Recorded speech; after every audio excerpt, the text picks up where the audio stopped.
Hello, મસ્ત મસ્ત દોસ્તો.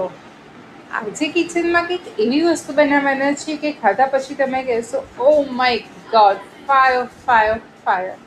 યસ દોસ્તો, પ્રેઝેન્ટિંગ અવર સુપર ટુપર તીખી સેવ. આ તીખી એવી સેવ છે કે તમે એક વખત બી ટ્રાય કરી લીધી તો તમે ડેફિનેટલી વારંવાર ટ્રાય કરવાના છો. અને આ વસ્તુની ખાસિયત એ છે કે આપણે આ સેવ માર્કેટ સ્ટાઇલ પણ without any type of measuring table spoon આપણે ઘરની વાડકીથી જ મેઝર કરીને આપણે આ પરફેક્ટ માર્કેટ સ્ટાઇલ સેવ બનાવવાના છે. એના માટે આપણે ઘરની બે સરખા સાઇઝની સરખા પ્રકારની વાડકી લઈ લેવાની છે. એક વાડકીમાં આપણે ચણાનો લોટ ફિલ કરવાનો છે. પણ ચણાનો લોટ જ્યારે તમે ભરો ત્યારે આ રીતે કોઈ બી વજન નથી આપવાનું, કારણ કે ચણાનો લોટ લીસો હોય છે. તમે એને વજન આપશો તો એ બેસી જશે અને ક્વોન્ટિટીમાં વધારે આવશે, તો તમારો માપમાં પ્રોબ્લેમ થશે. એટલે આ રીતે જસ્ટ વાડકી ફિલ થાય એ રીતે જ આપણે લોટ ભરવાનો છે. હવે આ રીતે ચણાનો લોટ ભરાઈ જાય ત્યારબાદ એની ઉપર આપણે 2 ચમચી જેટલો ચોખાનો લોટ લઈ લઈશું. તમે ફ્રેન્ડ્સ જોઈ શકો છો કે હું જસ્ટ સરફેસ ક્લીન કરી રહી છું, કે જેથી મને ખ્યાલ આવે કે હજી મારી આ વાડકીમાં કેટલો લોટ સમાઈ શકે છે. બસ મેં વજન નથી આપ્યું તો આપણો પરફેક્ટ એક વાડકી લોટ ભરાઈને રેડી થઈ ગયો છે. હવે આપણી એટલી સાઇઝની બીજી વાડકીમાં 3 ચમચી પાણી ને 3 ચમચી તેલ, એમ ટોટલ હાફ વાડકી જેટલું મેઝરમેન્ટ કરવાનું છે. થોડું ઘણું તેલ આમ તેમ કે પાણી આમ તેમ થશે તો ઇટ્સ ઓકે, આપણું ટેસ્ટ એન્ડ ટેક્સચર પરફેક્ટ જ મળશે. કારણ કે હું અત્યારે એટલે માપ વગર બતાવી રહી છું કે આપણા ઘરે બધાના ઘરે વેટ સ્કેલ નથી હોતું, એટલે હું અત્યારે વાડકીના મેઝરથી બતાવું છું કે તમે બી માર્કેટ સ્ટાઇલ ઘરે બનાવી શકો. હવે આપણું તેલવાળું જે મિશ્રણ છે એને બાઉલમાં લઈ લઈશું અને અડધી ચમચી આપણે પાપડ ખા લેવાનું છે, જે માર્કેટમાં અવેલેબલ હોય છે. અને ત્યારબાદ આ રીતે ગ્રાઇન્ડરથી એને ગ્રાઇન્ડ કરી લઈશું. તમે ગ્રાઇન્ડર ના હોય તમારા ઘરે તો તમે મિક્સરમાં બી કરી શકો છો, યા આપણે વલોણી કઢી માટે યુઝ કરતા હોય છે એ બી કહીશું.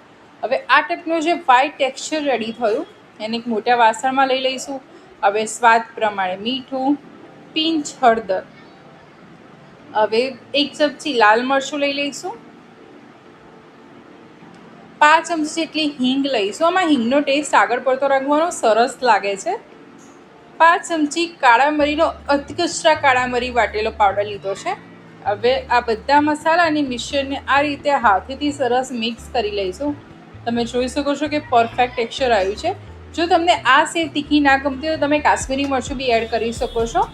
હવે આપણે આમાં આપણે જે લોટ લીધો હતો એ એડ કરી અને બધી વસ્તુને બરાબર મિક્સ કરી લઈશું.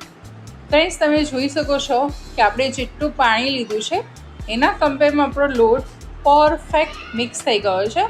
હવે એને 2 થી 3 મિનિટ આ એક જ ડાયરેક્શનમાં એને ફીણવાનો છે.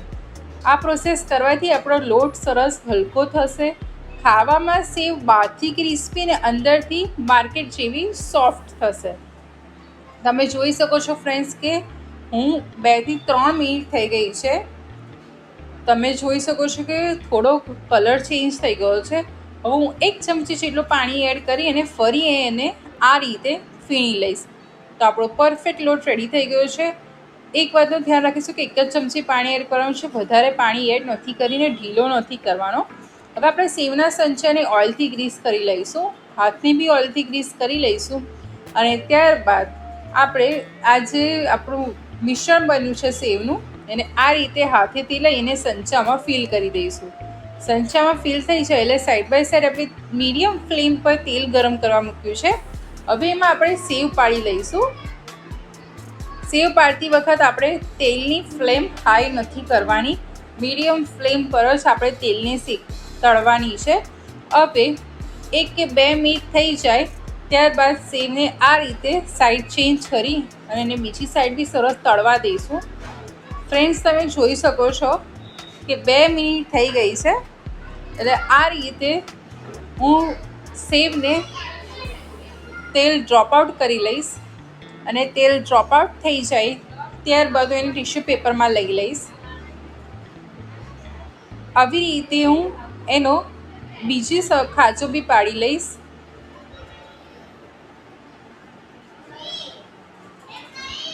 આ રીતે એના બબલ્સ આવશે જ્યારે બી તમે સેવ પાડશો. જો આ સ્ટેજ પર તમે હલાવી દેશો તો તમારી સેવ તૂટી જશે. એટલે જ્યાં સુધી આ રીતે એના બબલ્સ ઓછા ના થાય ત્યાં સુધી આપણે સેવને અડકવાની નથી. તમે ફ્રેન્ડ્સ જોઈ શકો છો બબલ્સ ઓછા થઈ ગયા છે. ત્યારબાદ આપણે સેવને સાઈડ ચેન્જ કરીશું. તો આપણી સેવ સરસ એવી માર્કેટ સ્ટાઇલ રેડી થઈ ગઈ છે. તો તમે બી આ ઘરે સેવ બનાવો, કેવી બની કોમેન્ટમાં જણાવજો. C you.